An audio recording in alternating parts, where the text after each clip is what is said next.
कुल 39 मरीजों को अस्पताल लाया गया था। 39 में से 18 अस्पताल पहुंचने से पहले ही दम तोड़ चुके थे। 15 आईसीयू में भर्ती हैं। इनमें 8 मरीज वेंटिलेटर पर हैं। उनकी हालत गंभीर बनी हुई है।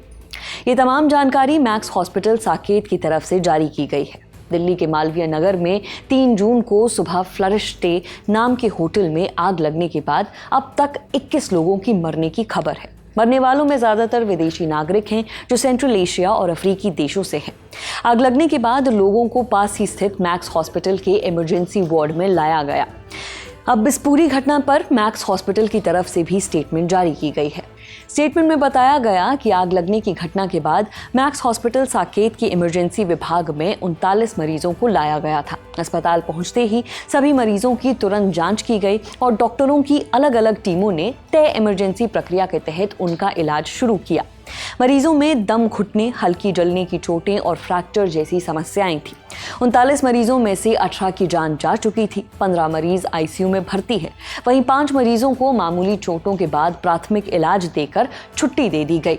एक मरीज को ज्यादा जलने की वजह से सफदरजंग अस्पताल भेजा गया। अस्पताल के मुताबिक मरने वालों में भारतीय और विदेशी नागरिक दोनों शामिल हैं। अस्पताल ने तुरंत बड़ी संख्या में घायलों के आने की स्थिति से निपटने के लिए अपना आपातकालीन रिस्पॉन्स सिस्टम एक्टिव किया और लोगों को समय पर इलाज देने की कोशिश की। मैक्स हॉस्पिटल के डॉक्टर संदीप बुधिराजा ने बताया कि मृतकों में 9 पुरुष और 9 महिलाएं शामिल हैं। आग की लपटों से पहले धुआं और जहरीली गैसें पीड़ितों तक पहुंच गई थी। उनकी मौत दम घुटने की वजह से हुई। उन्होंने और क्या बताया, सुनिए। 8 पेशेंट्स वेंटिलेटर पे हैं। उनका इलाज चल रहा है। वेंटिलेटर पे जो पेशेंट्स हैं, मेजॉरिटी ऑफ देम को वही एस्फिक्सिएशन वाली इंजरी हुई है जिसमें स्मोक की वजह से लंग्स में इंजरी हो जाती है। इनमें से माइनर बर्न्स हैं सबके, ज़्यादा डीप बर्न्स नहीं है। एक पेशेंट था जिसके 20-25% से ऊपर बर्न्स थे, वो वेंटिलेटर पे था पेशेंट, तो उसको हमने सफदरजंग के बर्न्स वार्ड में शिफ्ट कर दिया है। 5 पेशेंट स्टेबल थे, माइनर इंजरीज के साथ आए थे, तो उनको इनिशियल फर्स्ट एड ट्रीटमेंट देके वो डिस्चार्ज हो गए हैं। जो पेशेंट्स बेसिकली 2-3 तरह की इंजरीज थी प्रोडोमिनेंटली। एक, जैसे मैंने कहा, लंग्स की इंजरी थी एस्फिक्सिएशन वाली, सेकंड माइनर बर्न्स, और तीसरी बोन्स इंजरी, बिकॉज काफ़ी पेशेंट्स ने क्लेम किया कि वो ऊपर बिल्डिंग से उन्होंने जंप किया था, तो जिसकी वजह से फ्रैक्चर्स थे, लॉन्ग बोन फ्रैक्चर्स थे, पेल्विक बोन फ्रैक्चर था। एक पेशेंट का स्पाइनल इंजरी है जिसकी सर्जरी हो रही है न्यूरो सर्जरी में। तो अब पूरी कोशिश चल रही है कि जो पेशेंट्स एडमिटेड हैं आईसीयू में वेंटिलेटर पे और विदाउट वेंटिलेटर, कि उनकी पूरी मेहनत कर रहे हैं उस पे।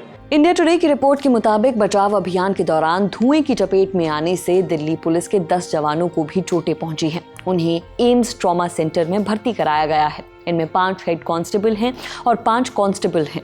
पुलिस के मुताबिक ये सभी सबसे पहले बिल्डिंग के अंदर जाकर राहत और बचाव कार्य में जुटे थे। आग 6 मंजिला इमारत के ग्राउंड फ्लोर पर बने पीएनबी रेस्टोरेंट में लगी। कुछ देर बाद ये होटल में ऊपर की तरफ फैल गई। ये होटल दिल्ली के प्रेस एनक्लेव रोड पर है।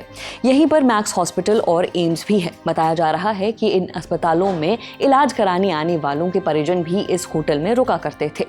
मामले में जो भी अपडेट्स होंगे वो हम आप तक लगातार पहुंचाते रहेंगे। मेरा नाम है नेहा दिमान। देखते रहिए दी लल्लन टॉप। शुक्रिया।